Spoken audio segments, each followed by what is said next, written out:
Alrighty, in this video I thought I would talk about a bit of an evolution of how I got to this point in my illustration style. So I have been drawing since I was very, very young, and my style has developed and changed as the course of my quote-unquote career has developed. Now, I've done a wide range of different things. Most of the time, my actual education focused on language, literature, and film. And I moved away a lot from actual fine art. I didn't really do any schooling in fine art, but I attended a lot of classes and did art all through junior school and high school as a subject. I also continued that in my first year of university, but it was more the history of art and, you know, a lot of personal study into the grandmasters and all that kind of thing. Not that I put myself anywhere near that kind of category. So we're going to start all the way back when I was 12 and I was heavy into D&D, and this is from that period. So you can already see the ink outline, the love of that, the obviously the role-playing influence, the fantasy influence. There's clearly some anatomical problems, you know, the biceps being the whole arm and there not being any triceps and things like that. Obviously that had to be developed a lot more. There wasn't too much wrong with the face in terms of, you know, what that looked like. Hair and that sort of thing, you can see there's very little in terms of texture. And the coloring, obviously now I tend more towards black and white. There is some sense of light sources and things in this image, but yeah, it's more structural problems. And also, when I started out, as I see with a lot of people who draw characters and things like that, the characters tend to be quite static. So, for instance, this character is straight up, hands to the side, and there's no sense of movement or dynamism. There's no sort of... There's nothing that kind of makes this image interesting. It obviously wasn't super difficult to draw. There wasn't a lot of pencil underdrawings and things like that I used to do. I would just start inking drawings. So you got problems with like the waistline and you're not having the correct sort of tapering and all these kind of issues that are in this image. But, you know, I was 12. So I move into when I was much later in high school. So this would have been in the mid 90s, around 93, 94. I was then heavily obsessed with Warhammer 40k. So you've got the Space Marine, you've got the Scout, and you've got the Eversaw Assassin here. And this shows a little bit of an evolution in my style. So this is where I started to use the deep shadow and the haloing technique that you've seen in some of my other work. You can see it all here on the Space Marine, and obviously a lot here on the Scout. And also the large areas of black. So a way of shortcutting, not having to draw as much, because I would spend a considerable amount of time on drawing every single detail that was possible in an image, and I would get lost on a single image, and I just would become obsessed with finishing the image and not moving on to the next piece. So really, these are actually in the order in which I drew them. So you can see in the Space Marine, everything is quite flat. There's no real texture in here other than the fact that I've used that shadowing technique. That is the same with this, except for where I started to play around with the texture in the hair. And then I started to do way more texturing on the skull, the sword and the gloves and everything in the Eversaw Assassin. Now, the red was added later in Photoshop, and none of these images, these are the only ones that survived because I moved countries in 2002, and a lot of my artwork was left in South Africa. And since then, my mom has moved and things got lost, and a significant amount of my artwork does not survive through to today. But these are some things that I did have with me that were rescued, and so that's why I'm using these as examples. So as a way of showing an evolution in terms of structure, we've got a little bit more dynamism in the image here. So even though he's still standing still, we've rotated the head. We've got a little bit of stuff happening here with the arms. You get a sense that he's about to start running, or he's turning in order to fire. So that's where that has begun to change from what I used to do when I was younger. And here again, a change in perspective. Rather than standing holding the gun, he's actually about to fire it at the person looking at the image. The change in the way that faces are drawn, using again, no texture in the face, but learning how to manipulate the anatomy of the person, and getting proportions right, which is also important. But a lot of things get hidden behind other details. So there's an understanding of anatomy here in the neck, with the lines and that sort of thing, that, there's the muscles and the vessels and things in the neck. You can see there's a little bit more of an understanding there. And then, of course, starting to use things like photo references and stuff to get a more accurate look to texture and things like skulls and so on and so forth. I can't remember whether I actually used photo reference for this particular one, but I know around this time that I did. So interesting things here, the texture. So for instance, the glass of this sensor that it has, the glove, the neural glove that the Eversaw Assassin wears, and of course the sort of the bone texture with a pointillist technique. So that's sort of where everything started to begin to develop. Now, this is something I drew for a little magazine I used to do in the late 90s. You can see the sort of more of the texture coming through in the skin here. There's still a misunderstanding of anatomy in terms of eyes and that kind of stuff, which became I changed later on. But at least here, the important part of this is the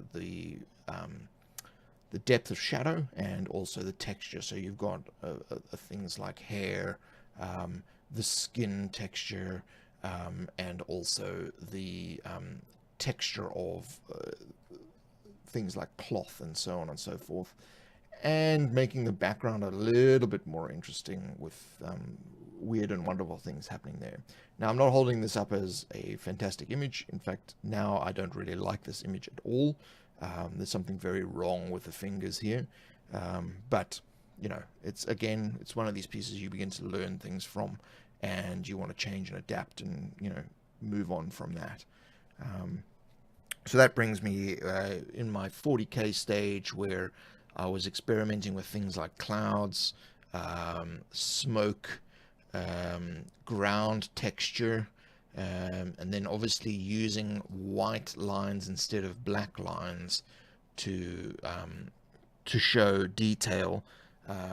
This is probably one of the first images where I use that more extensively, and I'm then starting to play with textures like hair in different types of hair. There's not a lot of obviously skin detail and everything, but we are playing with things like fire and the sense of movement. So this is one of the first times I do a sense of movement in the image of something fast moving. I don't think it was very successful, but it's a start. It would have been nice if I could get that same sort of sense of movement in the tank, There is a little bit of it here in the collapsing wall, but the wall is obviously meant more as texture. And then well, these wouldn't be laser beams, but they would really be, pointing the other way. These would be shots being fired from large ordnance or something to that effect. But still, large areas are flat. You know, there's no texture detail in the metal here, even though there is some detail in this sort of grating on the side of the tank. Now I would probably spend a lot more time detailing these areas, but you can see the evolution of the deep shadow that I do in most of my things now. So this is sort of the pinnacle of where it got when I was messing around with Warhammer 40k. So now you've got a significant increase in texture detail. So we've got things like the bone in the horns here. You've got the metal stamping. So I've got to a point where you can even see the where the metal has been banged out by the smith's hammer. When that's something I was actually taking into consideration. The different types of looks of metal. So even though these are both metal, this here and this here, they are two different types, and so there's a differentiation in the actual texture, and that obviously then contrasts with the texture of the glove here, the texture of the covering that's maybe under some chainmail, the texture of the shield and the metal pieces on the shield, and then the well polished black metal look of the sword. So various different techniques coming into play here. Still using the pointless technique for the skin. A better understanding of facial anatomy coming into this. Still not complete. The eyes are probably a little bit too close together. And this should probably have been around here. But you live and learn. And yeah, there's a lot more happening here in the shading of the textures, and especially down the side of the helmet here. This is a Chaos Warrior, if anyone's trying to figure out where they've seen this before. This is a Chaos Warrior. And then, of course, there's also the metal in the chains and the dimensionality. So when we talk about dimensionality, I've spoken to this in previous videos where I like to try to achieve something popping out of the image. This is the first image where this actually occurred. So you can see there the sword seems to hover a little bit out of the image. So that's the first time I ever actually achieved that. And that's why I wanted to include this as an example, because that's the evolution of attempting to get this feel, this look here, and that sort of region of the image is really what I attempted to accomplish a lot of the time. And whether I do or don't, it doesn't always happen. This was the first time that had actually occurred in one of my images, and that's, it's just goes to show that sometimes you have to iterate and iterate and iterate until you get where you want to go. This is the only surviving image of my anatomy period, where in late high school, going into university, I studied a lot of anatomy, did a lot of drawings of various aspects of the human figure, and this is the only one that survives, which is a drawing of my own hand. And you can actually see some of the structural elements in the illustration here. You can see the lines from the boxes that formed the shapes of the actual fingers. And this was a lot of experimenting with drawing what you actually see and not what you think you see. And trying to get the correct shapes and things like that. I then progressed in the late stages of high school. I was also heavily into photorealism. Now, the danger with photorealism, which is what I discovered, is that if you become good at it, people don't recognize that it's actually an illustration or that it's actually a painting. I nearly failed my final high school art external exam because the examiner thought that I had submitted photocopies of pictures.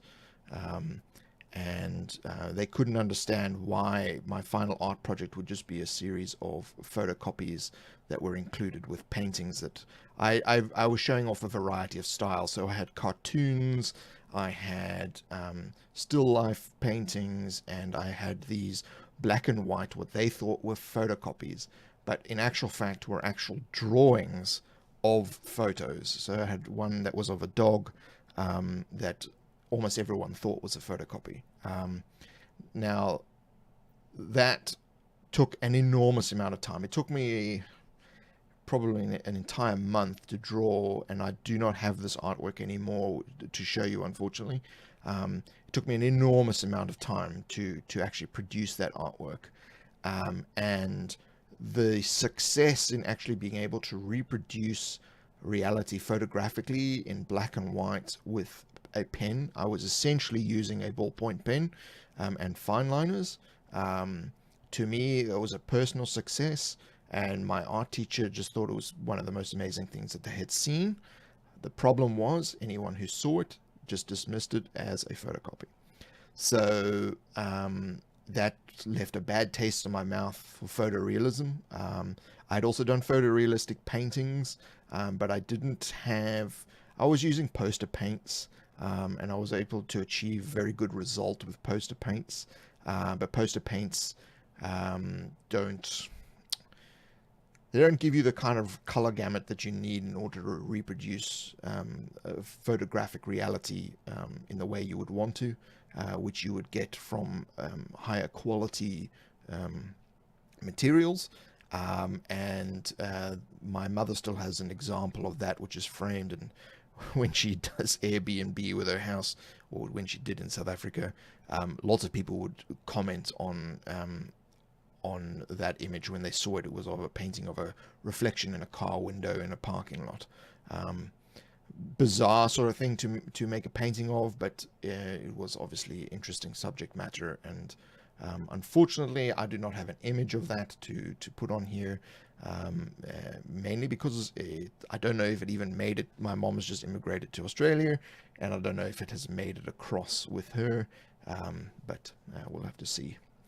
But anyway, this period is my period of anatomical drawings. I have moved away from being the hyperreal and getting everything to an exacting detail, mainly because there's time, and also I like my style of being almost a comic book cartoony sort of style. That's some people have said that in the past as trying to be derogatory, but it actually I actually feel that is a correct description of the way that I draw things. I have experimented and are capable of drawing in a multitude of different styles and formats, but that's the one that I enjoy drawing in. And that's what brings out these images, which you've seen on this channel. If you've seen some other videos, this is the 70s system cover. And I talk about this, and you can actually see this being drawn extensively. And you can find out how, the evolution of this drawing, the mistakes and all that kind of stuff. And here you can start to see how I use all the textures and all the elements of the deep shadow and all that thing to achieve the result you see here.